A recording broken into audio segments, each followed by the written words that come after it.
This was a great concern among the international officials involved in privatization because they believed that the chances of being sued was considerable.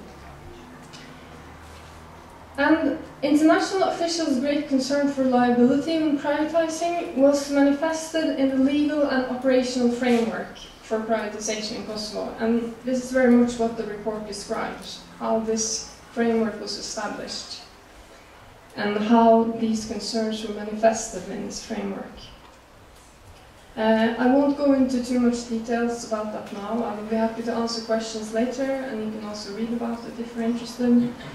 But what I do want to mention is this: while privatization, which is a fundamentally political issue, was depoliticized and technicalized by the international officials in charge, the legal framework for privatization became politicized.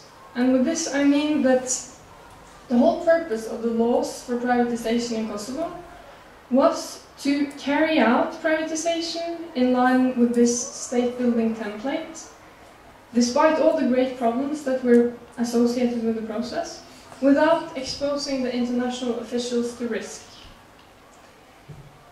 In the end, I think it is important to emphasize that the legal debates on privatization in Kosovo, as well as the solutions chosen for the process, were dominated completely by international officials.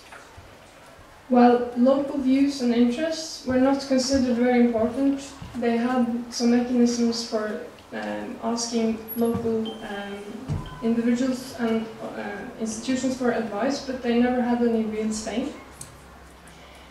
So international officials were worried about the consequences of privatization for their own legal records, but did not pause to undertake a comprehensive review of the economic consequences of privatization for the people in Kosovo, and such a review has still not been undertaken. So I think it is actually undefined until this day what the exact economic consequences of privatization is.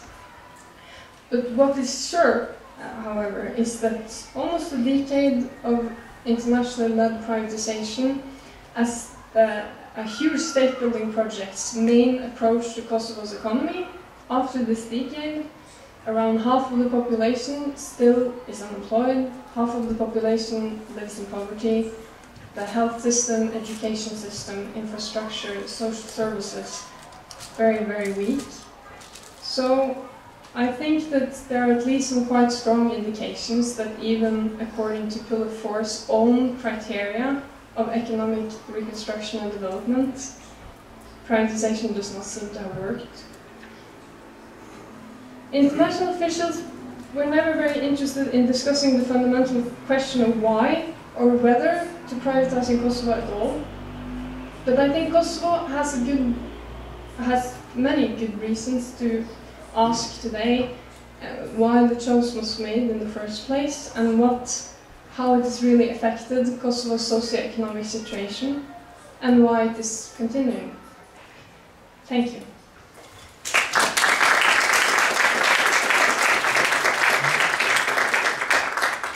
So if you...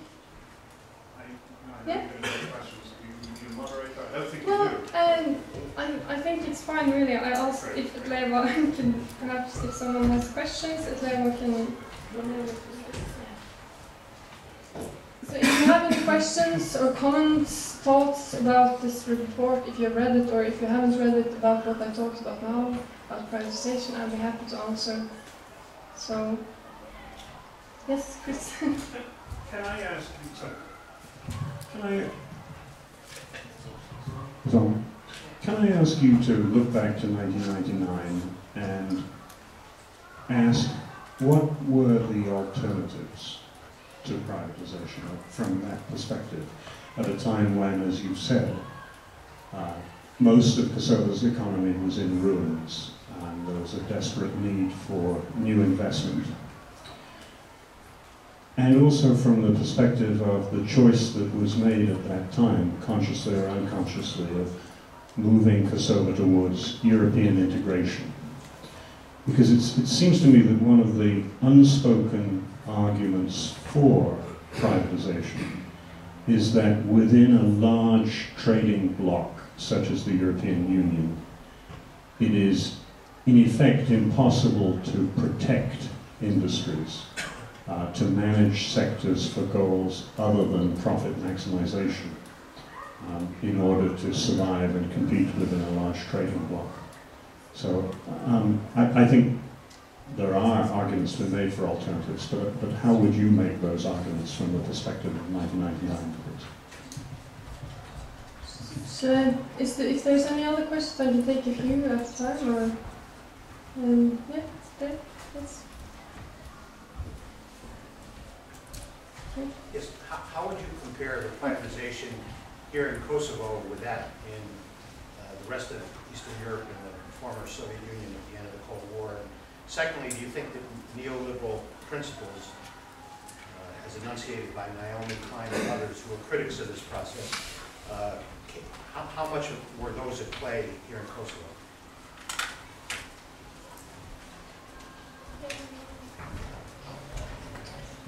Yes, hello, Freek Janma from the European Commission office in Kosovo. First of all, thank you very much for this presentation, Rita. I look forward also to reading the report. I have a few, maybe not so much questions, but comments. First, the finding that the local community was not so much involved in the decision-making process. I think you need to put this into a bit wider context that goes for the whole UNMIK mission here, that this was a UN administration. At that time, there was not really, there was not a big influence of the provisional institution of self-government. So in that sense, I think it went for much more than just the privatization process. It meant for the whole government, basically, of Kosovo. Second, I think that the decision-making took into account the strategic enterprises, so-called publicly owned enterprises, like KEK, like the post, like the airport, railways. These were not privatized, and they were postponed until a later date, until the authorities themselves of Kosovo could also have a say in these enterprises, because it was felt that it was not up to the international community to privatize them. So in that sense, there was a decision made to focus only on the socially owned enterprises, not on the big strategic enterprises. No economic considerations. I doubt whether that was the case. I think there was at least the analysis was made that continuing the SOEs as they were run at that moment was not really an option, because most of them were loss-making, and it was felt that by privatizing them you would at least